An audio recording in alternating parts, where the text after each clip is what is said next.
ಗುರುಜಿ, ಕಳೆದ ಭಾಗದಲ್ಲಿ ಈ ಪಿತೃಪಕ್ಷದಲ್ಲಿ ಶ್ರಾದ್ದ ಕರ್ಮ ಮಾಡೋದು ಎಷ್ಟು ಮುಖ್ಯ ಅನ್ನೋದನ್ನ ಹೇಳ್ತಾ ಇದ್ರಿ. ಈಗ ಯಾವ ವಿಚಾರನ ತಿಳಿಸ್ಕೊಡ್ತೀರಾ ಗುರುಜಿ? ಖಂಡಿತಮ್ಮ.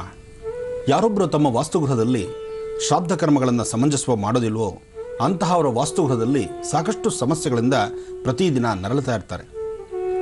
ಆದರೆ ಅಂತಹ ಒಂದು ನರಳುವಿಕೆಗೆ ಅವರು ಪರಿಹಾರವಾಗಿ ಹುಡುಕೊಳ್ತಕ್ಕಂಥದ್ದು ಯಜ್ಞ ಯಾಗಾದಿಗಳನ್ನು, ಅಥವಾ ಒಂದಿಷ್ಟು ದಾನ ಧರ್ಮಗಳನ್ನು, ಅಥವಾ ಒಂದಷ್ಟು ಪೂಜೆ ಪುನಸ್ಕಾರಗಳನ್ನು.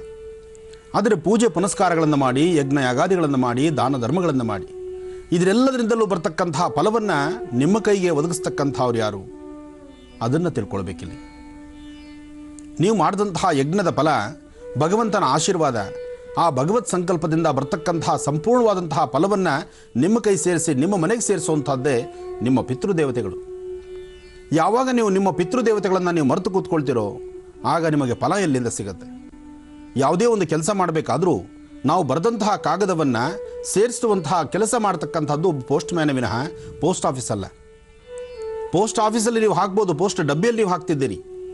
ಆದರೆ ಪೋಸ್ಟ್ ಮ್ಯಾನ್ ಮನೆಗೆ ಬಂದು ನಿಮ್ಮ ಕಾಗದವನ್ನು ನಿಮ್ಮ ಕೈ ಸೇರಿಸಿದ್ರೆ ಮಾತ್ರ ಅದರೊಳಗೆ ಇಡ್ತಕ್ಕಂಥ ರಹಸ್ಯವನ್ನು ಏನು ನೋಡಿ ಸಂತೋಷ ಪಡ್ತೇವೆ.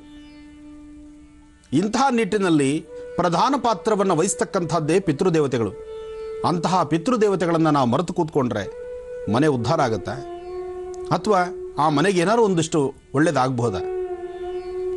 ಇನ್ನೂ ಕಾಲ ಮಿಂಚಿಲ್ಲ. ಪಕ್ಷ ಮಾಸ ಶುರುವಾಗೋದು ನಾಳೆಯಿಂದ. ಆದರೆ ಪ್ರತಿಯೊಬ್ಬರು ಸಹಿತ ಆಚರಣೆ ಮಾಡಬೇಕಾದಂಥ ರೀತಿ ನೀತಿಗಳಿದೆ. ಪಕ್ಷ ಮಾಸದಲ್ಲಿ ನಾವು ಇರಬೇಕಾದಂಥ ರೀತಿ ಏನು, ಅಥವಾ ಪಕ್ಷ ಮಾಸದಲ್ಲಿ ನಾವು ಮಾಡಬಹುದಾದಂಥ ಅನುಷ್ಠಾನದ ಫಲವಾದರೂ ಹೇಗೆ, ಇವೆಲ್ಲವನ್ನು ನಾನು ನಿಮಗೆ ತಿಳಿಸ್ಕೊಡ್ತೇನೆ. ಪಕ್ಷ ಮಾಸದಲ್ಲಿ ಒಂದೊಂದು ದಿನವೂ ಬಹಳ ವಿಶೇಷವೇ. ಆ ವಿಶೇಷವಾಗಿರ್ತಕ್ಕಂಥ ದಿನ, ಆಯಾ ತಿಥಿ, ವಾರ, ನಕ್ಷತ್ರ ಮತ್ತು ಅವತ್ತಿನ ದಿವಸ ನಾವು ಆಚರಣೆ ಮಾಡಬೇಕಾದಂತಹ ರೀತಿ ನೀತಿ. ಅಕಸ್ಮಾತ್ ಈ ಮಾಸಗಳಲ್ಲಿ, ಅಂದರೆ ಈ ಪಕ್ಷ ಮಾಸದಲ್ಲಿ ಪೂರ್ಣವಾಗಿ 15 ದಿನದಲ್ಲಿ ನಾವು ಯಾವತ್ತೂ ಪಕ್ಷ ಮಾಸ ಮಾಡಲಿಕ್ಕೆ ಆಗಲಿಲ್ಲ ಅಂದರೆ ಆಗ ಒಂದು ಪ್ರಧಾನವಾದಂಥ ದಿನ ಇದೆ. ಆ ಪ್ರಧಾನವಾದಂಥ ದಿನ ಸಂಪೂರ್ಣವಾಗಿ ಒಂದು ಎಲ್ಲರೂ ಸೇರಿ ಸಾಮೂಹಿಕವಾಗಿ ಪಕ್ಷ ಮಾಸವನ್ನು ಆಚರಣೆ ಮಾಡ್ಬೋದು. ಪಕ್ಷ ಮಾಸದಲ್ಲಿ ಪಕ್ಷ ಮಾಸವನ್ನು ಮಾಡ್ತಕ್ಕಂಥ ಕೆಲವು ಕ್ಷೇತ್ರಗಳೇ ಬಹಳ ವಿಶೇಷವಾಗಿದೆ.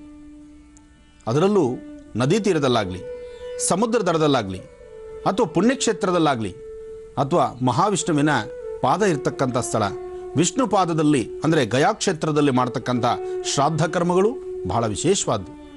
ಮಂತ್ರದಲ್ಲೇ ಬರುತ್ತೆ, ನಾವು ಶ್ರಾದ್ದ ಮಾಡುವಾಗ ಗಯಾ ಶ್ರಾದ್ದಂ ಇದಂ ನಮ ಅಂತ ಹೇಳ್ತಾರೆ. ಅಂದರೆ ಗಯಾನಲ್ಲಿ ಶ್ರಾದ್ದ ಮಾಡಿದಷ್ಟು ಪುಣ್ಯ ಈ ಶ್ರಾದ್ದ ಕರ್ಮದಲ್ಲಿ ಸಿಗಲಿ.